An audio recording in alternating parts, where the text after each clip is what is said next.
I was part of a spin-off of a corporate IT group, and we were set up as a separate consulting company. And we were sold twice, and the second time I kind of decided that this wasn't going to be a good thing. So I started looking around for various opportunities, and spent a lot of time with Entrepreneur Magazine. I narrowed my search down to environmental waste solutions, and talked with Diana and talked with Darwin, and they gave me a lot of references. I wound up starting the business part-time, almost dabbling in it initially, and because I was still working in my other situation. And the first thing I did was I went out and got one of my own clients where I could do the entire project myself. And I did that so that I could learn and exercise the entire process that I was taught in the training. And the training was really great. I mean, it gets you pumped up, and it goes into the entire business of waste and waste consulting, and really gives you a good feel for it, some really good tools to work with and go out and do this kind of work. I had the opportunity to package out of corporate America in October of '05, and I took that, and I've been doing this full-time ever since. And as I sit here today, we've got five projects in the works, JV projects, and I've got 5 more in serious negotiation, and I've got about 60 in the pipeline. So I have no regrets. The business is fun, the people that are in it are fun, and the support's been great. I've gone after a number of different accounts. I was just discussing that, interestingly enough.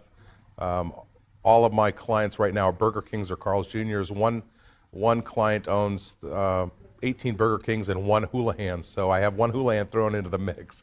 But other than that, it's all Burger Kings and Carl's Jr.'s. But I've met with theater owners, major theater chains. I've met with other fast food restaurants, and it just seems to be that that's kind of the niche I've fallen into. But I also have been going after lube companies, oil change companies.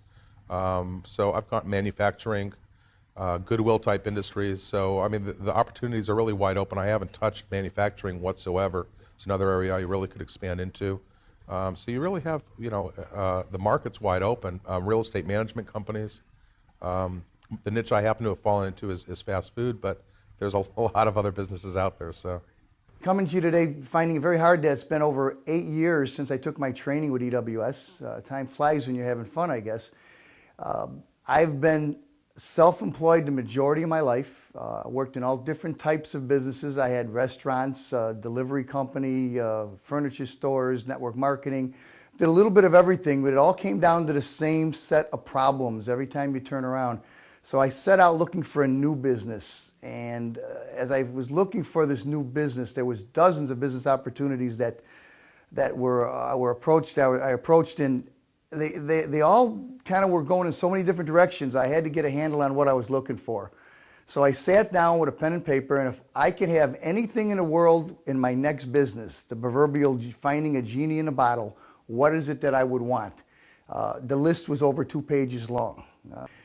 When we finally identified EWS as the business we wanted to pursue, my wife and I took a little closer look in our due diligence, and we says, well, what other things are important to us? Everybody thinks money is just the most important thing in the world.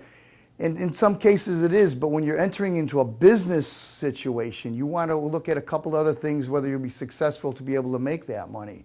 And the first thing I was always worried about is the economy. How many businesses do you know where the economy goes down, that your business will go up? In our business, the first thing that big business people do is try to cut expenses if the economy goes down. We're in the cost reduction business. This is what we do. We're in a business that most people don't even consider cutting expenses on waste and recycling. They figure it's a mundane, very it's a mandatory cost. So put the dumpster out in the back, pick it up once a week, and don't bother me. Send me a bill. They don't realize the opportunities, and that's what we bring to the table, is the opportunities that they don't understand is available to them. So the economy was one thing I was always worried about. This is good in our business. The second thing is technology.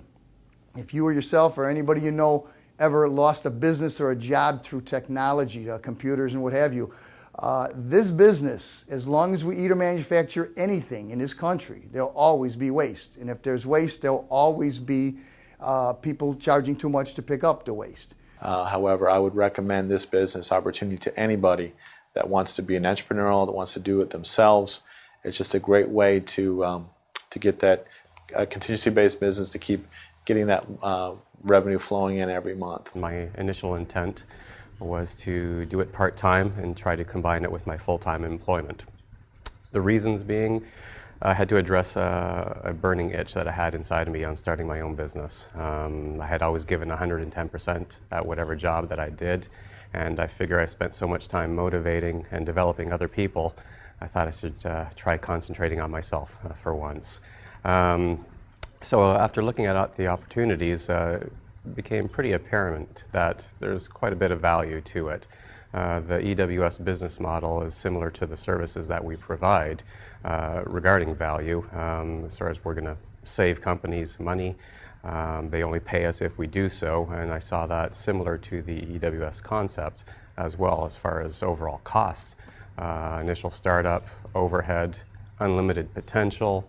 It just all combined into one to really point in that direction. Once you start comparing other opportunities out there, it really becomes even more apparent. So definitely the value proposition, addressing my burning desire, working out of the home, having control of my schedule for the first time in my life.